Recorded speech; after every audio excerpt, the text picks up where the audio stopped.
क्या तुषार शर्मा की मौत के पीछे हमारा समाज जिम्मेदार है? जिस तरीके से तुषार शर्मा अपनी माँ से कह रही थी कि माँ मुझे ले चलो, क्योंकि जिस तरीके से उसकी जो चैट है वो वायरल हुई है, उसने अपनी माँ से कहा था कि माँ यहाँ पर मुझे घुटन होती है। लेकिन आप सभी को पता होगा कि हमारे समाज में बेटियों का कोई घर नहीं होता है। आपने बेटियों की शादी कर दी, उसके बाद हर माँ बाप यही सोचते हैं कि हमारी जो बेटियों का है परिवार अच्छे से बस जाए और वहाँ पर लड़ाई झगड़ा ना हो, वो अच्छे से एडजस्टमेंट जो हो जाए। और इसी एडजस्टमेंट के लिए उसकी मौत हो गई, क्योंकि अगर उसके माँ बाप वहाँ से ले आते, अगर उनको समाज का डर ना होता तो शायद ऐसा ना होता, तुषार शर्मा हमारे सबके बीच होती।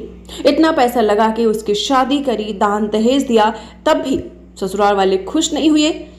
और इन लोगों को ऐसी कड़ी से कड़ी सजा मिलनी चाहिए जिससे ये लोग हमेशा ज़िंदगी भर याद रखें। लेकिन आपको बताना चाहेंगे कि हमारा समाज बहुत हद तक इस केस के लिए जिम्मेदार है, क्योंकि हमारे समाज में बेटियों का कोई घर नहीं माना जाता है।